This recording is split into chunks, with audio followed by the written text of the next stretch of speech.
وأشهد أن لا إله إلا الله وحده لا شريك له وأشهد أن محمدا عبده ورسوله صلى الله عليه وسلم. I bear witness that none deserves to be worshipped except for one supreme being alone, Allah the Almighty. And I bear witness that Muhammad sallallahu alayhi wa sallam is his messenger, our prophet sent to all of humanity. We ask Allah's exhortations and blessings upon our leader and teacher, that is Muhammad the Prophet. يُسَبِّحُ لِلَّهِ مَا فِي السَّمَاوَاتِ وَمَا فِي الْأَرْضِ وَمَا فِي الْأَرْضِ الْمَلَكِ الْقُدُّسُ الْعَزِيزُ الْحَكِيمُ. And whatever is in the skies, the heavens, or the earth, gives its praises and glory to Allah, the sovereign, the holy, the exalted, in might, the wise.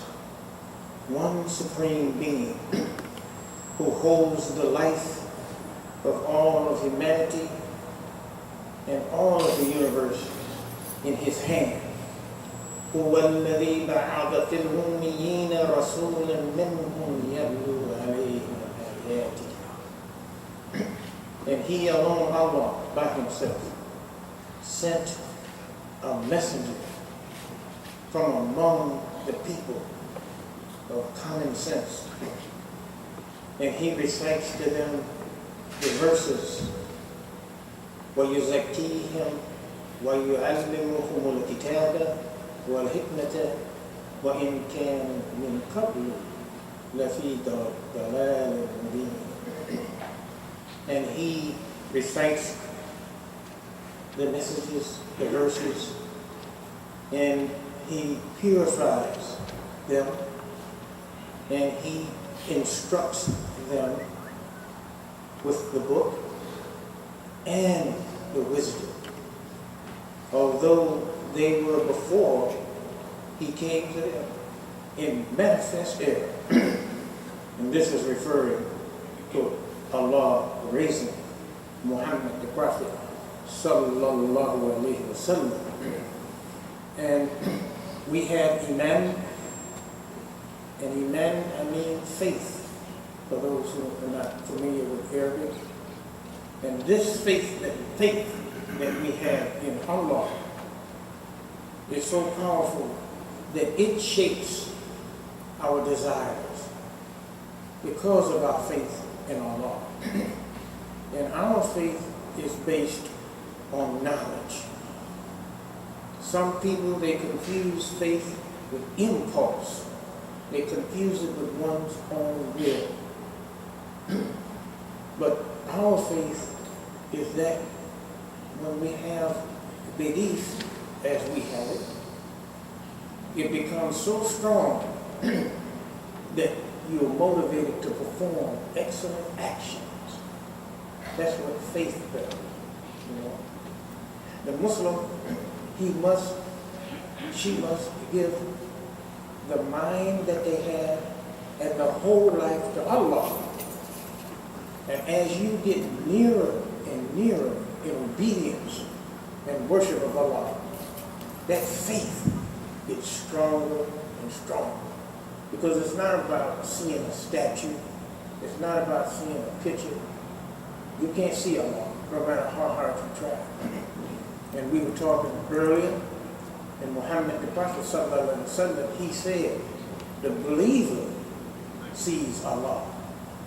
And Allah is as he perceives it. That is how the believer perceives Allah. And our faith,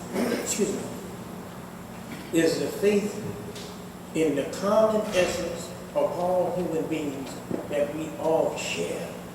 You know, you may be taller than me, you might be a little wider than I am, but that's not what we believe in. We believe in Prophet Muhammad because he represents the way all human beings should be. You know, and I'm saying this for new people who are new in religion to help them to understand. And I appreciate some of you are shaking your head, yes. The human essence, the human excellence is typified or comes to its apex in Muhammad the Prophet. And we have faith in him because he represents what all human beings should be. This is what we're saying. Prophet Muhammad is the human being in his excellence. Okay? That's what Prophet Muhammad is. Not an Arab, not a Sudanese, if he was.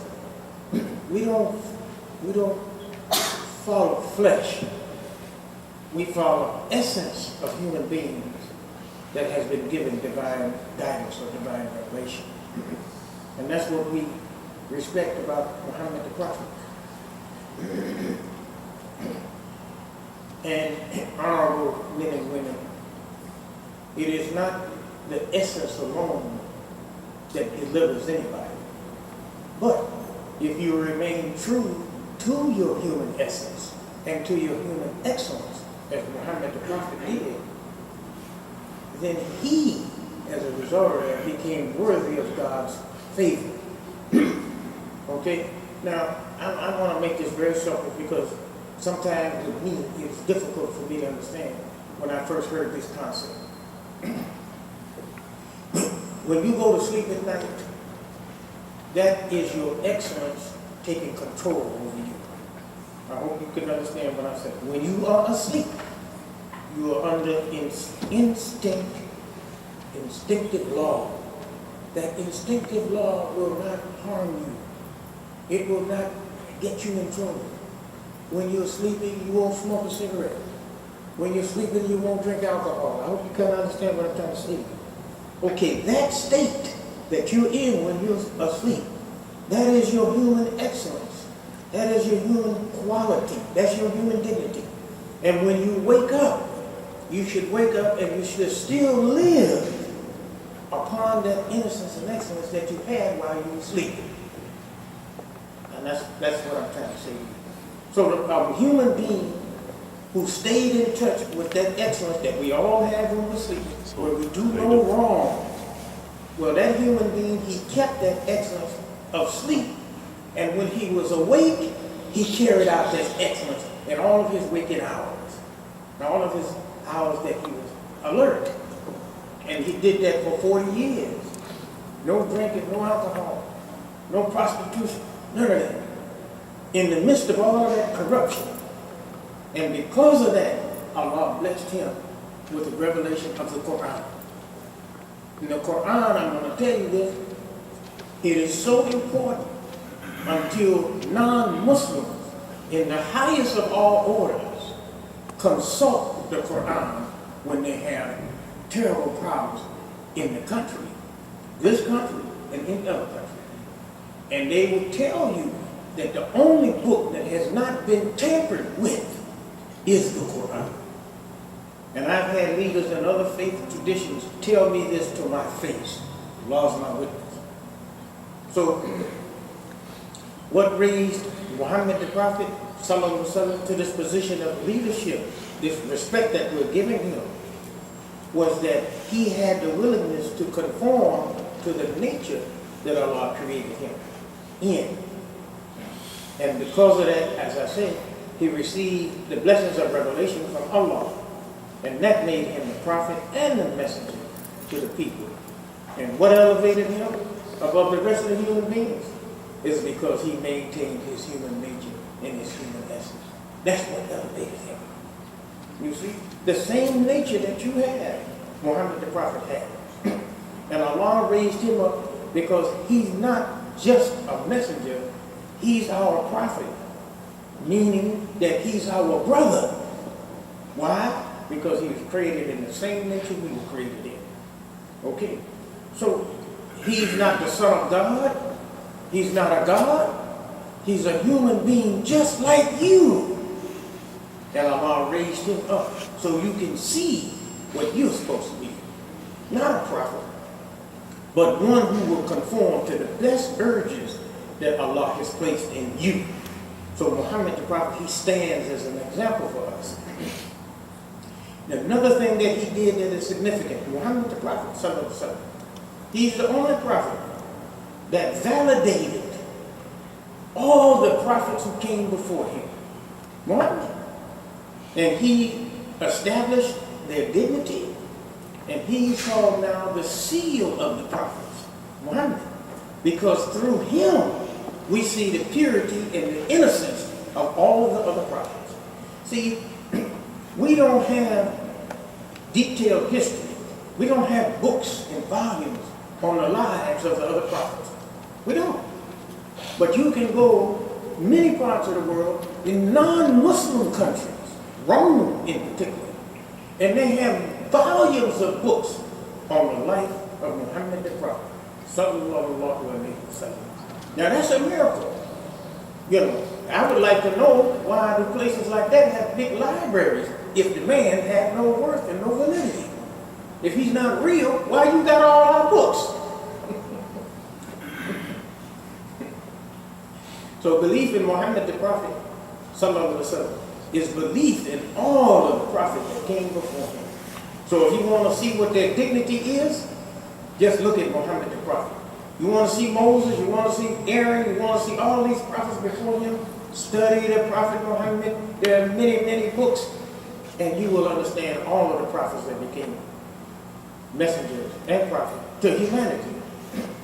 Now, you know, God says in the Quran, says that وَنَزَّلَ مِنَ السَّمَاءِ مَاءً مُبَارَكًا, says, and we cause to come down from the sky a blessed water. This is our Quran. Some people, they ask me to give the notation is chapter 50 of the Quran, verse 9. And it says, again, well, that's what Nazalna, and we cause to come down. Minas ma'an mubaraka. We cause the blessed water to come down. Now, this was revealed 1,400 years ago. And recently, I would say, maybe a couple of hundred years ago at the most, they found out, science will tell you, that it's not just rain that comes down, not just H2O, but what is coming down in that rainwater is nitrogen and other elements. When it rains, it's not just water, it's nitrogen. And the Quran is revealing this. It says when the water comes out, it's a blessed water. This is your Quran. So the science is caught up with the Quran. And they tell you now that when the water comes down, it's not just H2O, it's also nitrogen. And nitrogen is the element that causes the grass to grow, the trees, and your food products to grow. You see, nitrogen does that. And it was so informative until now you can go to fertilizer stores, right? And you can buy nitrogen to fertilize your fields if you are farmer. But where did that knowledge come from? That came from the Quran. They didn't know this. And what I'm sharing with you, they said, well, where's the proof that the Quran is a real book? I'm giving it to you now. I'm giving you a miracle of the Quran. That the Quran is telling you, here's water that's charged, that's blessed. What makes that water blessed? What makes it blessed? It's the nitrogen that Allah causes to go into it, and causes it to go into the water. Now, let me say this to you, inshallah, sit down. You know, water, when Allah sends it down, it's clean, it's pure. But it can get in this earth, water, rain, and it can get in certain parts of the earth, and it can become polluted and contaminated. Water. And if the sunlight is shining very strongly, the water that was pure that has gotten now corrupted will begin to what? Evaporate, right? That water is responding to the sun, and it doesn't want to stay in the filth any longer. Water. And what will it do? It will start to become a gas. You see it, looks like steam, like a vapor, and then it starts to rise. Why does it start to rise? Because it's not the nature of water to stay filthy. Water wants to be clean. You understand what I'm telling you? So it'll go in the dirty area, and when it goes in the dirty area, the water, because under Allah's command, it will clean that area up. And after it had cleaned that area up, that water will begin to respond to the sunlight of Allah, and it begins to rise, and you can't see it rising because it's a vapor, it's a gas. Well, Allah is letting us know the human being is the same way. Sometimes we human beings, we get into moral corruption, and our passions become heat, and we get into a lot of trouble, heated trouble, right? And what happens to those who believe like you and me, if we make a mistake? What do? We get into the mistake, we see that it's wrong, and what do? We repent, we turn to Allah, we beg Allah to help us. And what does He do? He raises our desires in here, that may have been in corruption. And we hear the Quran, we hear the good deeds, and we find that our nature begins to rise, and we want to get away from that filth. Why? Because just like water, when it came down, it was what? Clean.